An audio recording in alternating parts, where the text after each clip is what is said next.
the plaques of appreciation to the panelists, while I'll ask that the next panel session should please get ready. The session coordinator should please be on standby. Alima should please be on standby with the next panel, as we will move on right after this presentation of appreciation plaque.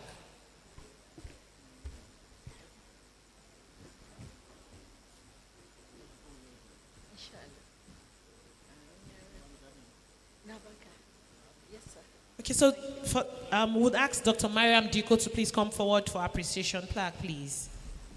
Let's put our hands together for her, please. Would also have Dr. Jamilu Goma come forward right after Dr. Mariam, please.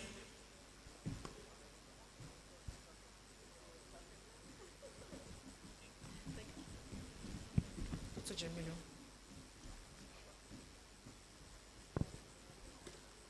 And then we'll have Almegoro. A round of applause for him. You will agree with me that indeed he brought a perspective of somebody that has a hands-on experience even to this conversation. And also Mr. Ayo Sotiniri. A round of applause for him, please. He is represented by Mr. Washington. A round of applause for him, please.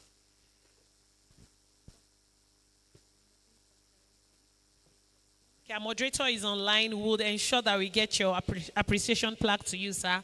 Thank you very much for wading in. And for the session moderator who has excellently moderated, who has excellently coordinated the session. He is the session manager. Thank you very much, Mr. Najib. Thank you very much, Mr. Najib Amisu.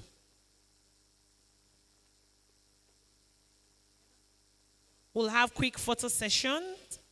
Then we'll have quick photo sessions, and then we'll have the next panel session. Please just hold on for group photograph, please.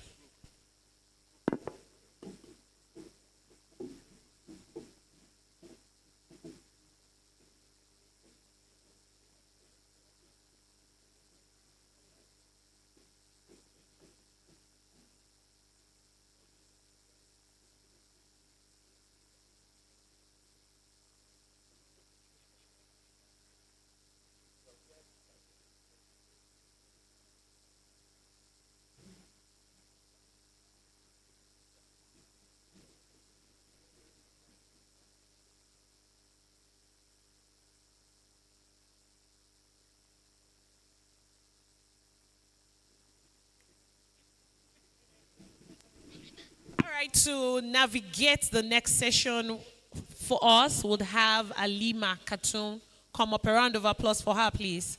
While this session was going on, we had a number of learned senior advocates of Nigeria come in. We thank you and appreciate you, as well as state. Thank you very much, sir.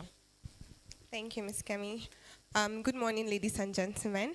My name is Halima Ahmad Khatun, and I will be the session manager for the next session, which is the energy panel, giving us some really insightful conversations. We all know the importance of the energy sector in Nigeria today. It touches on the economy and our livelihood, as it is also connected to the environment. Without much ado, I would like to call on my first speaker, who happens to be a non-executive director on the board of the Nigerian National Petroleum Company Limited, in person of Engineer Yusuf Usman. Please, Engineer, join us on stage.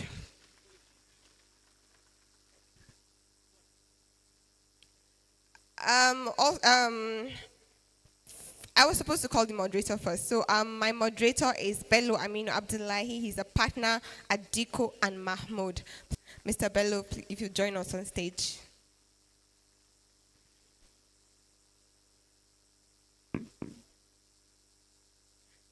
My next speaker is in the academia. She was my professor during my master's. We have Professor Ayodele Morocco Clark.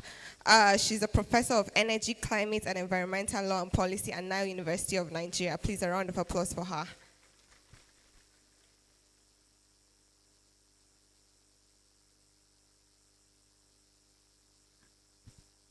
Then last on my list, but definitely not the least, is Mr. Dafe Benaya. He's the Commissioner Legal Licensing and Compliance at the Nigerian Electricity Regulatory Commission, NERC. Please a round of applause for him.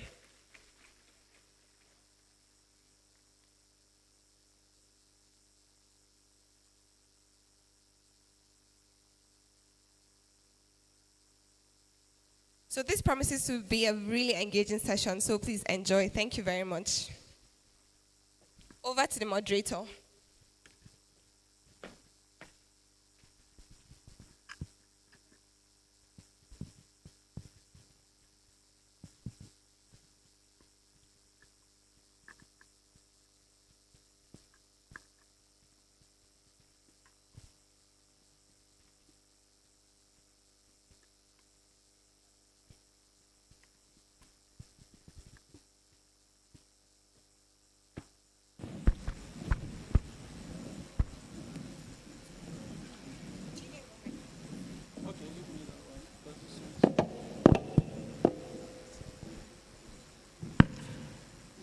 Hello.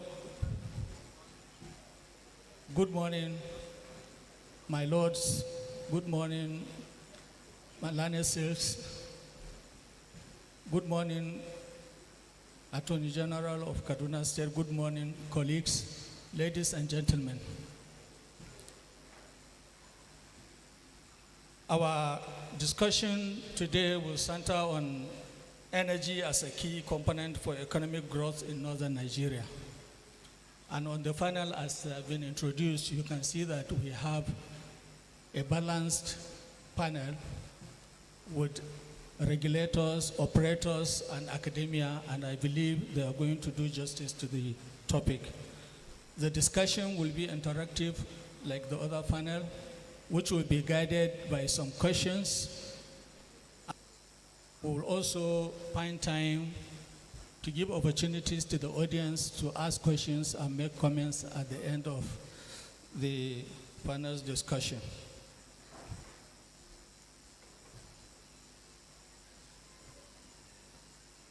I will start with the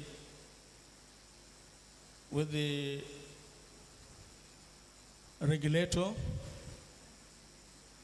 Mr. Dape Apene.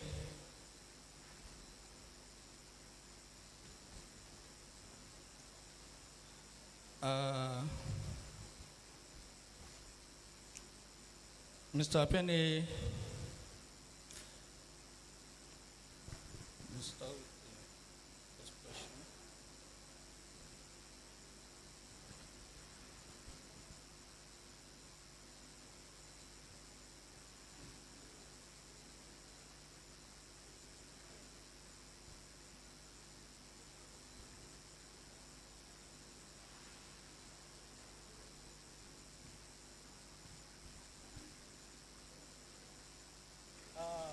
Mr. Penny, Northern Nigeria is uniquely positioned in Nigeria's energy future.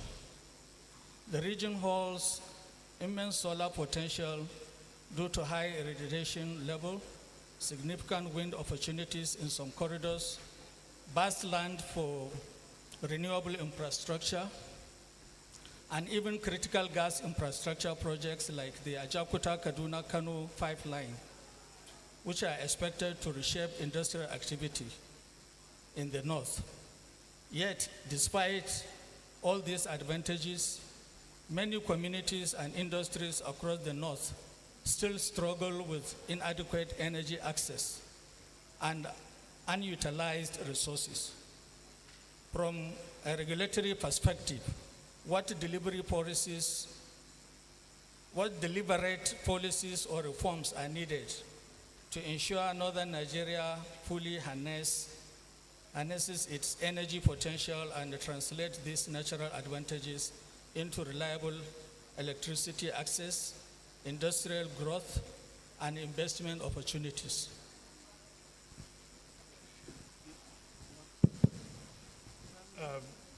Good morning. I think that's the disco that serves this region we're in, which is Kaduna disco. Kaduna Disco serves Kaduna, Kebbi, Zamfara, and Sokoto. Just that landmass alone is over 10% of the landmass of Nigeria as a country, just in these 4 states.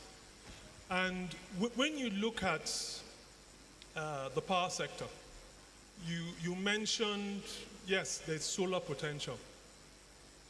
But we should bear in mind that the power sector is made up of a value chain that encompasses generation, transmission, and distribution. And there's a cost to everything. And the 132 kV lines cost $400,000 per kilometer. Now, so if you're going a 10 kilometer 330 kV line, that's $10 million. You convert $10 million into Naira, you get the cost, right? So it's very, very capital intensive. And the reason why we do not have power at the scale that we want is because at the level that we ought to have invested as a jurisdiction of the market. And when you now look at the demographics of the North, unlike the South, has the reverse. In the South, we have a smaller landmass, but you have more denser populations. People you would see every. But in the North, the communities are far dispersed. So, yes, you have the potential for solar, you have the potential for a lot of different sources of having an energy mix for generation capacity. But getting that power to the centers where it is required there's a serious cost element to it. As if you're going to electrify every community, every village in the North, the cost of doing that is going to outweigh the return of that investment. And that brings us back to the reasons why government exists. Our constitution says government exists for the welfare and security of the people. So as a critical policy issue, we need to find a way whereby we're able to socialize the cost of expanding our transmission network, of building out our grid to reaching every nook and cranny of Nigeria. Then the second policy issue that we need to do is identifying who really needs government support for electricity. We've made it an issue whereby our tariffs have become very political. That everybody complains about, we want power, but we don't want to pay a Band-Aid tariff. And when you look at across the African continent and other comparator jurisdictions, ours is one of the lowest. Even our Band-Aid tariff is one of the lowest tariffs. And Nigerians are still complaining about it.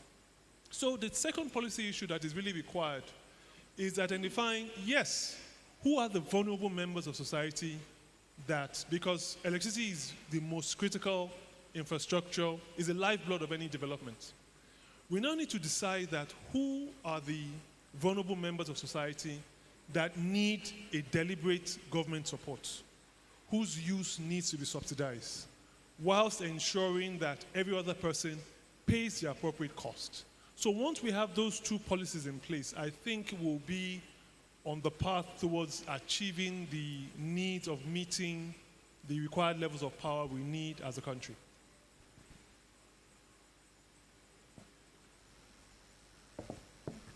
Thank you very much, Mr. Dape Apene. Is any member of the panel having any additional comments on his response? If not, then we go to the operator in the energy sector, Engineer Yusuf. Engineer, the Kaduna Kano gas pipeline is often positioned as a catalyst for industrialization in northern Nigeria. From a board level perspective, what structural shift do you realistically expect in terms of manufacturing, investment flows, and energy access, and what risks could limit its impact?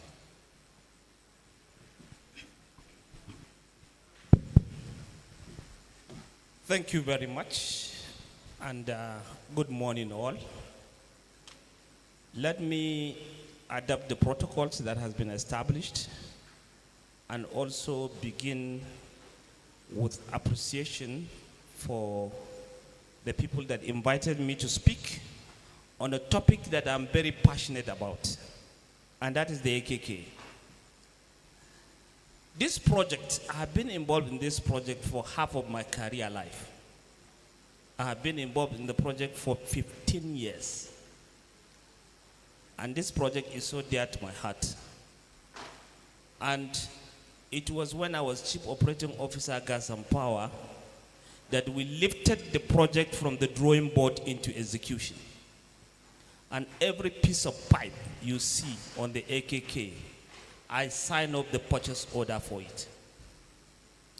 And to the glory of God, I'm back into the board of NNPC to ensure that the molecule of gas begin to flow on the AKK. Having said this, I know I'm speaking to learned professionals, so I want to make some kind of clarity that I'm not speaking for NNPC, because as director, I'm not allowed to speak or express opinion with respect to NNPC. So I'm going to speak as a professional. I'm going to speak as somebody who has been involved in the project. Now, to give a context around the question that has been asked about the potentiality of the AKK, I want to give a little context here. So I want to give an example of a similar pipeline that we have done, and that is the Escravos to Lagos pipeline. We did that pipeline some years ago in order to support Egbin Power. And at that time, the requirement on the pipeline is just 100 million scf. But we built a 1 BCF pipeline. And it is that pipeline that supported the industrial development of Lagos and Southwest. Because that pipeline provided alternative source of energy. So it makes a lot of sense to actually replicate that to other areas for development. At the time when we did the Escravos to Lagos pipeline, Kano, Kaduna, was almost matching with Lagos in terms of industrial development. But today, most of the industries in Kano are gone. Kaduna, which is uncontestable, is the home of textile, is gone. And analysis has shown that it's due to paucity of energy. And that is why it makes a lot of sense to replicate what we did that sustained Lagos and Southwest into the north. And that is why we committed ourselves. I'm passionate about the AKK. And today I can confidently tell you that the AKK is a reality, it's not a fluke. And the reason why I'm saying this is because of two reasons. One is we crossed the river Niger. From my experience, I was also involved in the Obiafu Obricom to Oben 48-inch gas pipeline. For 8 years, we've not been able to cross River Niger. And therefore, I could only commission that pipeline 80%. And the rest is still waiting for the River Niger crossing. But on the AKK, we have crossed River Niger, which is a credit to NNPC.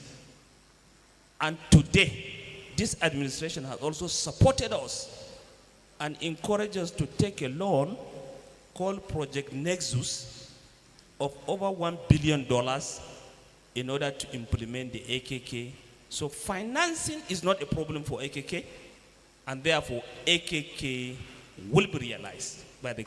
We are looking to the situation whereby by the end of this year, we will begin to see the molecule of gas going into Gwagwalada power plant.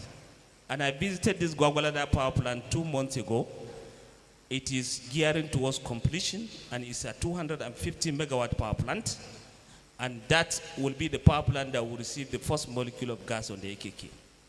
And here is a challenge to Kaduna. We understand there is a power plant at Kudandan, also 250 megawatts, has achieved about 80% completion but abandoned. I understand it's a federal government project, but please, the state should take interest in this power plant so that the power plant is completed to be the second beneficiary of the AKK. So whoever that have access to reach out to Kaduna State, please pass this information that we are interested in Kudandam power plant. Let it be completed and also become the second beneficiary of the AKK. So, on the question of benefits for the AKK, there are 3 sector markets on the AKK which we want to realize. The first one is the power sector. So with the AKK, we should be able to generate more power that will stabilize power needs of the country. The second bucket of business is gas-based industry. You take this gas and feed into fertilizer plants. You can also produce methanol. There's no methanol produced in the country today. You can also use it for smelter plant and so on and so forth. The AKK can also be used to feed the turbines in the various industries so that they can also generate their power and revive themselves. So it is an enabler infrastructure, and it has to be encouraged. And therefore, if there are investors in this room, we are encouraging investors to come forward and begin to look at their projects. Another benefit of this project is today we are doing a pipeline from Shagamu to Ibadan.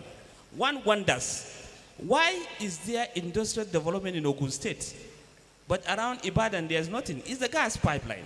So we are doing the gas pipeline today. You cannot even find land between Shagamu and Ibadan. And very soon, that place will fill up with industries. And that's what we want to see. In the corridors that the AKK is passing, you will see proliferation of industries and industrial development. And I think that will bring a lot of benefits to the North. Let me allow others to speak and then pick the next question. Thank you very much, Engineer Yusuf.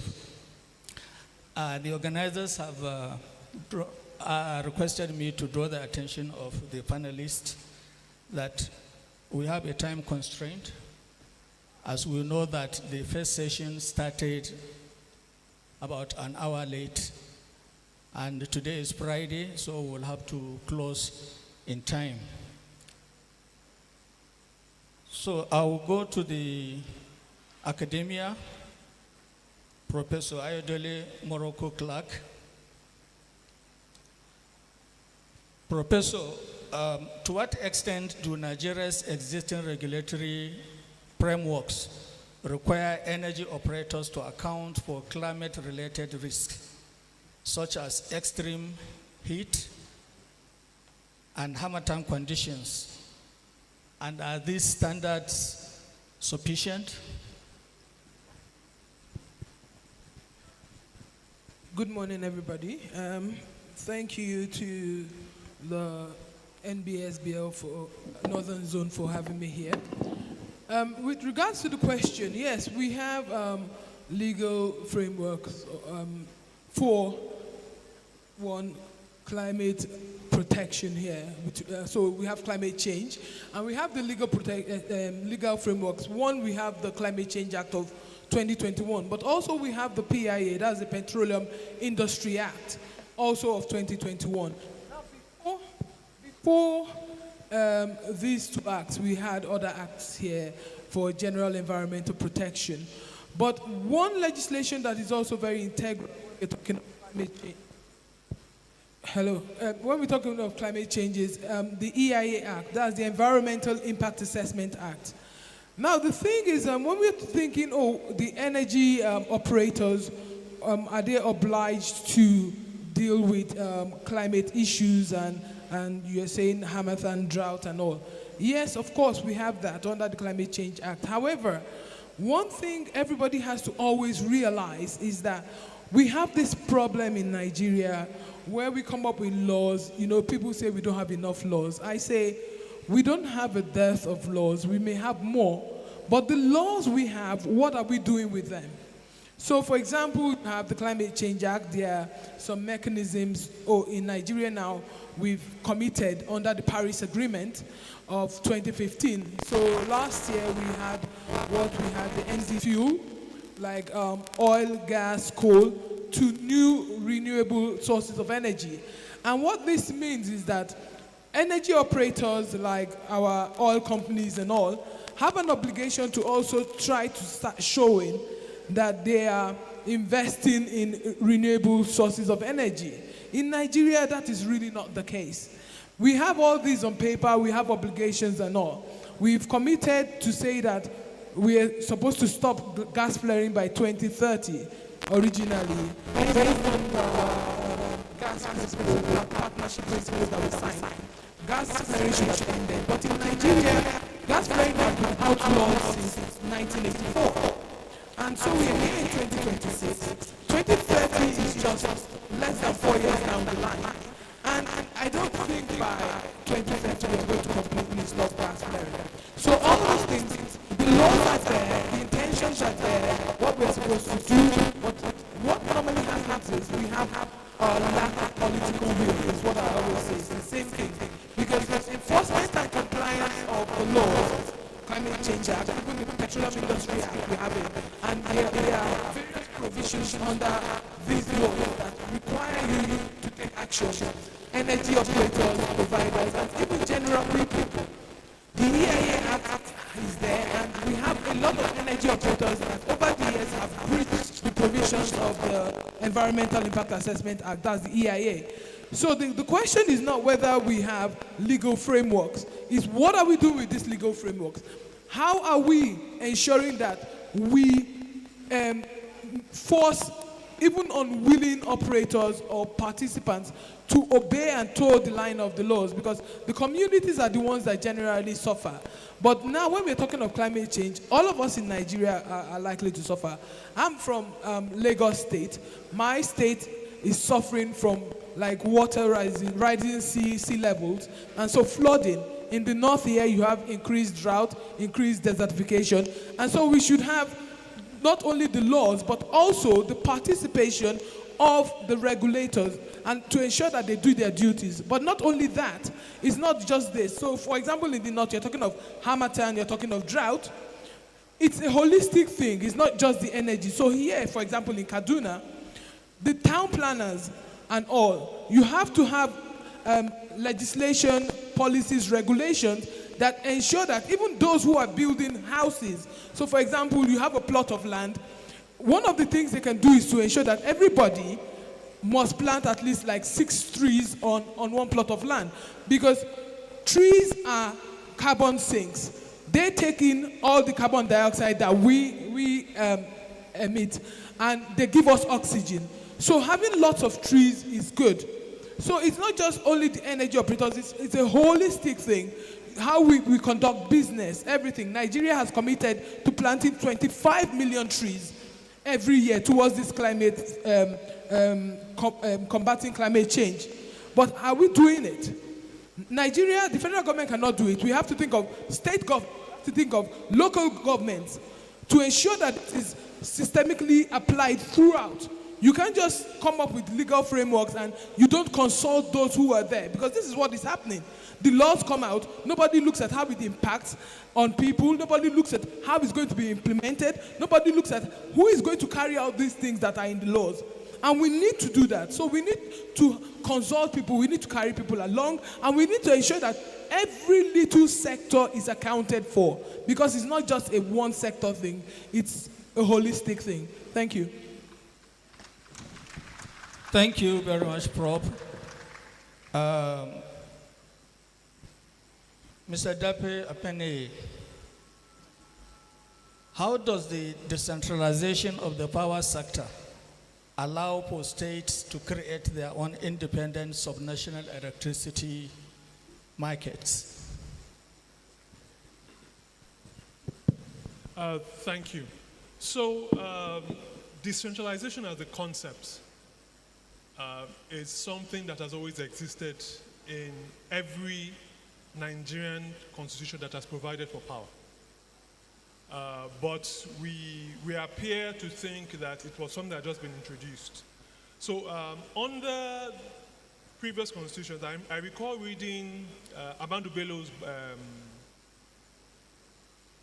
biography, and he spoke about having to contribute funds from his budget to ECN for grid extensions in Mina and parts of what is now Niger State. Because it is an element that is close to the people, the constitutions respect the fact that things like distribution are always for the state. But it's existed since, but no one has taken benefit of it. And the reasons why no one took benefit of it was, one, we could say we operated under a military government where things were centralized, and we had a vertically integrated monopoly in NEPA that was also centralized. So what we've seen now is that there's now a push for more decentralization. And to understand what decentralization means, you need to go back to the Constitution. In the Constitution, paragraphs 13 and 14 provide on power. So it's in the concurrent list, but it's a qualified concurrent list. With regards to the center, the federal government, the federal government is responsible for the national grid. It is responsible for interstate generation and transmission. It's responsible for inter-country generation, transmission, and distribution, and for specification of standards on electricity and who can work and control power plants or things that affect power. When you look at the powers delineated to the states in the Constitution, it's mainly for regulation of electricity markets. So it gives the states powers to superintend and manage electricity markets. States have jurisdiction over power plants established by the states. The Constitution mentions that established by the states on generation, transmission, and distribution. So we're entering into frameworks whereby we are the only country in the world that is decentralizing a previously centralized system. Other jurisdictions started off as decentralized systems, and they recognized the need to have a central framework, and they donated powers to the center. But we are now taking powers from the center. And in doing that, in a very coordinated industry like electricity, it requires a lot of maturity and coordination and planning. So you find that the Electricity Act has stated, not the perfect piece of legislation, but way better than where we were, has stated the frameworks that you must take towards moving into decentralization. What we've advised as a commission is that most of the states should take the approach that has been taken in India, where states that are not as financially buoyant, they have what they call JERCs, Joint Electricity Regulatory Commissions, whereby 3 or 4 states come together to manage that market. Because when you look at the size of our markets, our daily markets as a country is we are trading on the grid on a good day, 5,000 megawatts. That energy we have on the grid on a good day is the size of Mumbai, which is a city in India, not a state. The market in Mumbai is about 4,000 megawatts. Mumbai is in Maharashtra. Maharashtra does about 30,000 megawatts as a state. So when you see what you are getting into, you need to be very, very coordinated, because you do not want to create a system whereby in devolving powers, you are creating more uncertainty, which is a stumbling block to what you seek to achieve, which is more investments. So the laws are there, the frameworks by which you can devolve from the center to the states. And we've transferred powers to about 15 states. But that framework has to be very coordinated and measured. And also the states need to understand what it is they are getting into. You do not have standards. You do not have jurisdiction over interstate activities. So the laws are there, and we have to ensure that we are guided and work in a way that arrives at a win-win arrangement for Nigerians.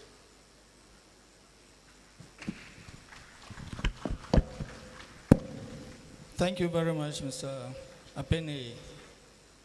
Now back to Engineer Yusuf.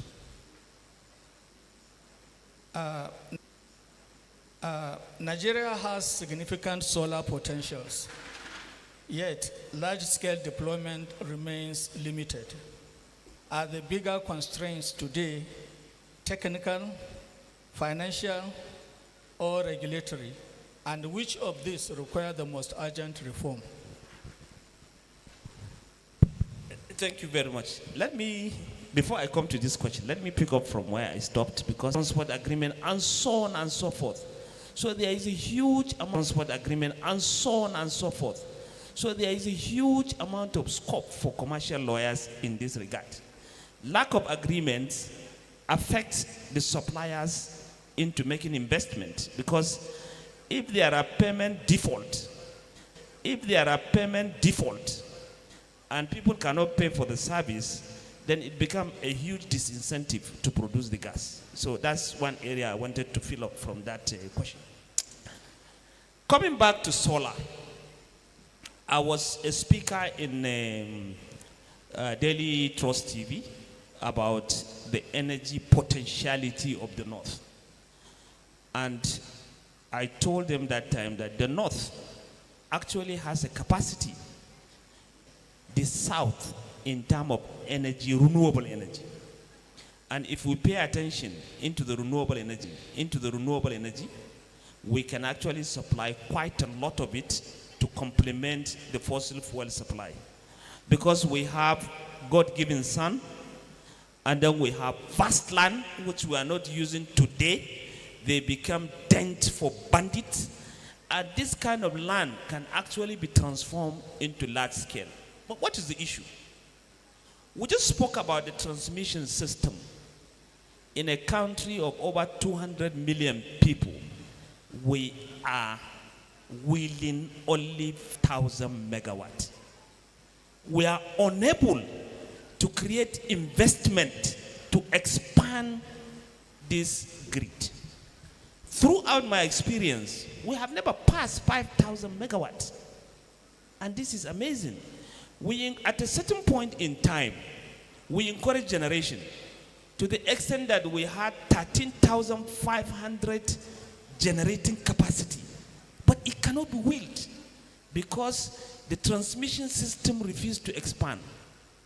That is one. Number two, the transmission system is so fragile that intermittent power that is generated by solar cannot enter the grid. And so, if you embark on a large solar generation, it cannot enter our grid. So one area that we needed to work on is to create enabling environment for investors to come and expand the grid. When we did the last, I thought they would leave the grid to NEPA and let NEPA die with it, and then create concession areas, see investment. But we ended up giving concession to our fragile grid, And they keep putting money, we don't know where the money is going into. And we killed the NEPA, people lost their jobs, and we didn't improve. So it's amazing. So we need grid. We need a very flexible grid where different kind of power can go into. Another area is actually, when you look at the grid power is the cheapest all over the world because of economies of scale. You are willing a large amount of power from thermal, from hydro, so it's going to come to the consumers cheaper. A mini grid, what we are promoting today for solar and other renewables, they are expensive. They are expensive. So we are not taking advantage of the economies of scale. And that is why I always wonder, simpler method of generating energy into the country. The system we have today is too complicated. Last time we were advising El-Rufai as the Minister of Power, we were able to identify about 25 agencies in the power sector. It's too much. So all this add to the complication. We need to have a very simple system that we can use to actually generate this power that people need for their lives, in order to also support the Sustainable Development Goal number 7 of United Nations. So there's a lot of work to be done. Thank you. Thank you very much, Engineer Yusuf. I believe the rapporteurs are taking note of this experience and experts in the field. I go back to Professor Morocco Clark. Professor, how can host community agreements? Historically, with our oil and gas industry, host communities were not really given the consideration that they are given today. The PIA, of course, has done what it's supposed to do, taking in the concerns of those in the Niger Delta. But above that, we have to look past just the past, into the future. Now we are talking energy transition, we are talking renewable energy, we're talking of the energy mix of Nigeria. Now the engineer has talked about, of course, we have solar capacity, we have wind capacity. For decades we've been using hydro.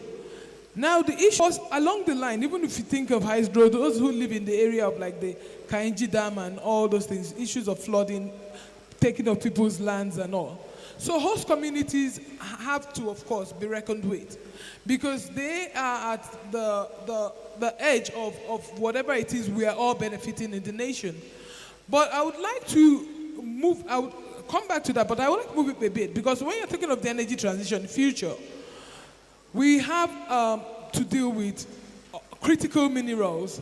We have in Nigeria, we have lots of minerals. But critical minerals that are integral to the energy transition, you're talking of solar, you need batteries, so we have lithium. We have lithium in Nasarawa, Kogi, I think maybe Plateau, I'm not sure in Kaduna. But we also have cobalt, which is integral to this. And we have what is called the rare earth elements, which, again, we have in Nigeria, a lot in the Plateau. And what happens is this. In Nigeria, all these minerals are being harvested, but most of it is being stolen. So here, we have situations where, because a lot of mining is carried out by small-scale and artisanal miners, and there have been exposes, I've read newspaper reports of some people will accuse people from other nations, I don't want to start calling nations now, who come here, take the lithium, they're not supposed to take it out raw, and they just spirit it away. So what we have to look at is like, here we've had the Senate Committee on Mining saying that we lose about $9 billion every single year in Nigeria from our minerals stolen. So host communities, where it comes into now along the mineral line, is that you have to look, all these communities are suffering, you have illegal miners coming in every time, taking things. The government has to relinquish some of its ownership that has been gifted to it under Section 44(3) of the Constitution, which says that all minerals, natural resources belong to the federal government. Because the federal government is not capable of securing all these areas. What needs to be done is the buy-in of all these communities to ensure that, of course, the people whose land are being exploited should have not only a minor say, but a major say in what is happening. And this state level down to the local government level. And I don't know why, because of course, the mining cadastre and Ministry of Mining Developments are encouraging mining corporations. I don't know why states have not come together, banded together to get a mining license and ensure they exploit their own. Because it's easier for them to enforce all these things. A lot of theft is going on, and that's because the federal government is saying, we own it, we own it. But different people are stealing it. And the people on whose land these minerals are not benefiting so much. Even if some of them are conducting the mining, they are being paid a pittance, and everything is being frittered away to other countries, including things that are not critical mineral like gold going on in Zamfara. So when you're talking of the host communities agreement, we need to make this not just something because you have the host communities development fund. We've had a lot of funds in the past. Development Commission, Niger Delta Development Commission. In the end, you see the people on the ground don't really get it. What we need to do is an ownership structure that ensures that the host communities have a share in whatever minerals or natural resources that are being harvested from their land. So from the communities, local government, the states will be the representative of the federal government.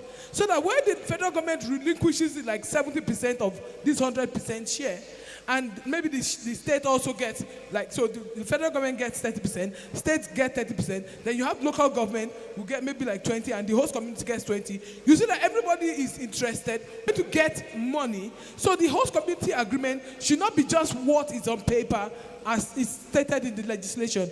There needs to be consultation with these people, because if you are going to stop all this theft of our natural resources, which is critical to our energy transition, and stop a situation in which Nigeria is only a country that they get our raw materials and no value added. I know they are starting a lithium battery or whatever in Nasarawa, but that is not good enough. We need a situation in which we're intentional, we're strategic, and we carry everybody along. This idea of one person owning it all means we are all losing.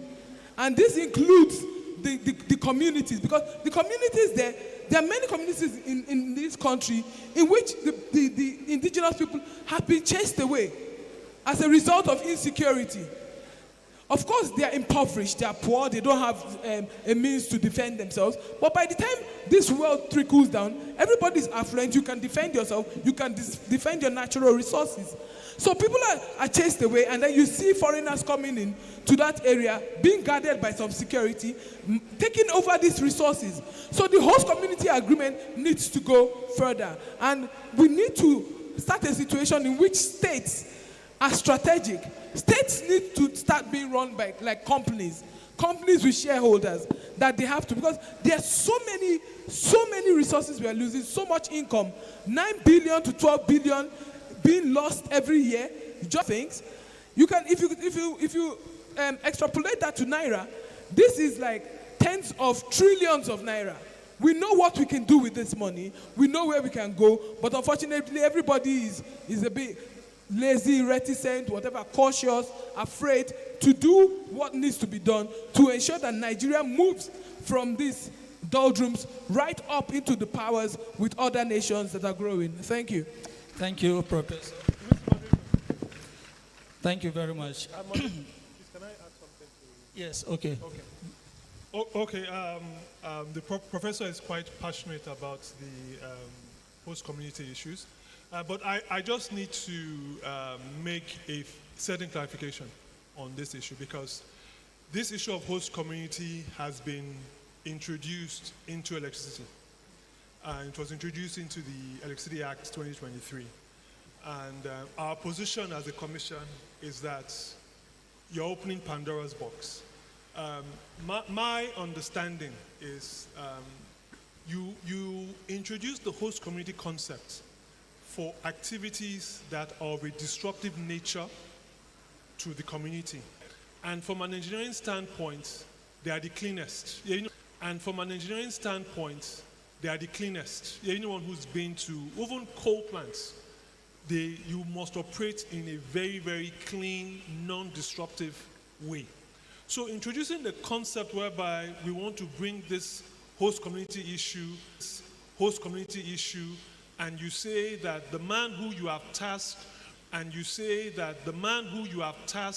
with providing a resource that you lack greatly should dedicate a certain portion of its turnover to a certain community that doesn't have power, and that person is still expected to pay company's income tax, education tax, and other taxes, it's making our jurisdiction not attractive for these investments. So the host community concept, we need to take it out and situate it in scenarios whereby they are appropriate, like mining, that are totally disruptive and destroy. People can't farm anymore as a result, but not in the power sector, which has been done in the Electricity Act. Okay, thank you very much, Mr. Penny. The session coordinator has drawn my attention to the fact that the time allocated for this session has already been gone, and so we are given just 10 more minutes to round up, which we have already taken some minutes out of it. So like I said, we will give opportunity to the audience to ask questions and make comments. So from the few minutes that we have, can we have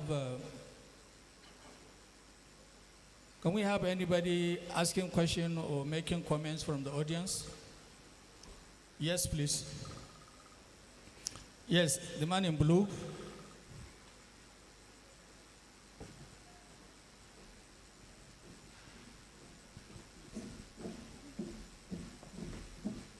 Please, just mention your name and ask your question, and be brief and concise in your comments, if it is a comment.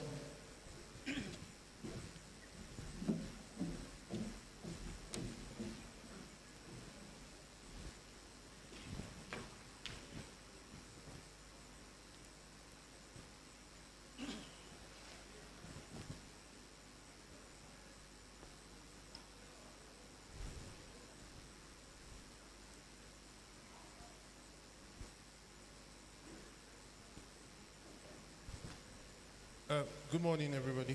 My name is Suleiman Galma, and my question is to the commissioner.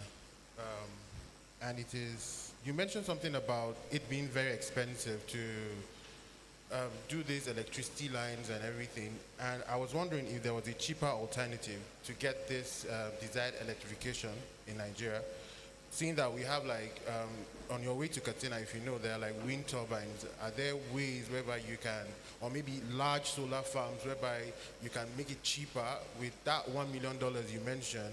Is there a way to get the desired effect in a cheaper way? Is that a possibility? If it's a possibility, is it a way to change the way we are doing things, or maybe an accompaniment to accompany the one we have right now? Is that possible? Thank you. Yes, the lady in the second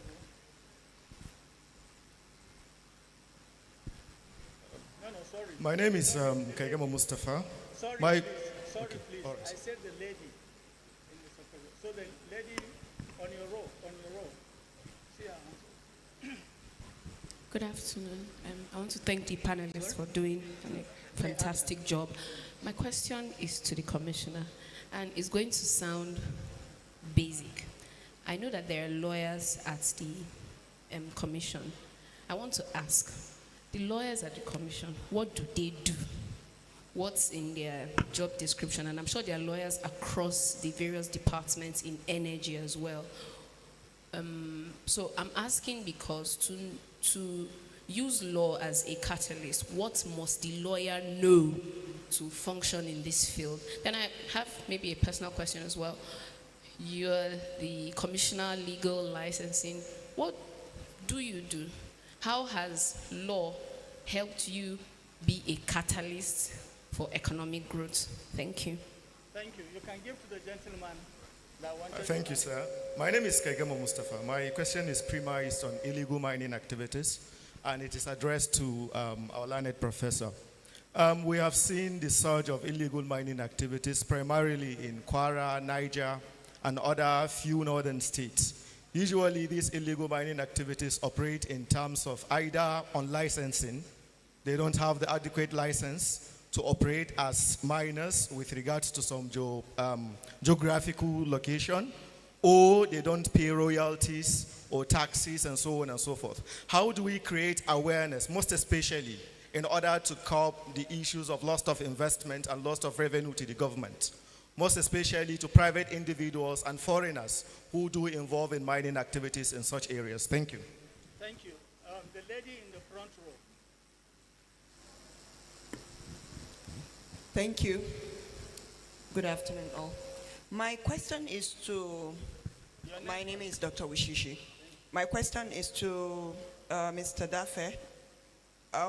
You highlighted, just as the other speaker said, you mentioned that it's very costly with respect to this line and, you know, the electricity connection and all that. But I also know that Nigeria supplies electricity to neighboring countries like Niger, Benin, and Togo. So my question as a lay person is, why do we need to do that? Is there a kind of, is it a kind of revenue for Nigeria, or is it a kind of peace pact, or what it is, or why do we do that? Because even Togo, they have 24-hour, you know, light, and then here in Nigeria, I don't have to say how it is. So I need to know. Thank you. Thank you. It's okay. I think we should.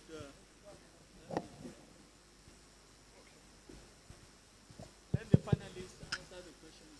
Okay, so there were 3 questions for me. The first gentleman asked that, yes, there are wind potentials, solar potentials. Is there a way we can obviate the need on the cost of transmission? The second question is what waiting lawyers they do say, that what am I doing at NERC? Then the third question is we are supplying electricity to our neighbors. Okay? So let me start with the third question. Yes, Nigeria supplies electricity to Niger, Togo, and Benin. And we do so first as part of a treaty obligation, then 2 as part of the West African power pool. There's an overall power pool. And I'll start with the treaty obligation. Nigeria is downstream the Niger, right? And we're also downstream River Benue as well. So whatever happens upstream affects you. And my favorite subject in secondary school was geography. And anytime you would draw a map of Nigeria and not put River Niger and River Benue, my geography teacher would reject it, because those are the 2 most significant landmarks in Nigeria. Now, many years ago, we made a strategic decision that we were going to go into hydro, right? There was an institution called NDA, Niger Dams Authority, whereby we said we're going to dam the Niger. That led to the construction of the major hydro plants, Kainji, Shiroro, and Jeba. And when you're downstream, you're building a dam downstream, you want to ensure that you have guaranteed supply of water to that dam. Because if your neighbors upstream dam the dam, you will not get that water. So as part of the treaty obligations, we told Niger, and thankfully we have more economic resources than them at that point in time. We told them that please do not bother damming upstream. We will build this dam, and as part of our obligations under building this dam, we will send power to you. That is why the dam was built. And you would recall a few years ago, there were massive floods because Cameroon built a dam and they opened their spillways on time, and there was no coordination. And you saw that there were floods in the Adamawa, Niger, even coming all the way to Benin, right, down the River Niger. So their water rights are really contentious issues in international law. And you will notice that Ethiopia built the Grand Renaissance Dam, which is the largest hydro dam in Africa. How they utilize those water resources, because without the Nile, there is no Egypt. Back to the first question. I hope I've addressed your first question. Back to the first question. I take it that nobody here has a landline at home, right? Growing up, I had a landline, and most of us, there were 2 phones, one in the sitting room, one by your father's bed. And in the days of Nitel, telecommunications was wired. You had to build, there had to be a line connected direct to your house for you to be able to make a call. And if there was a snap in that line, someone from Nitel had to come and check.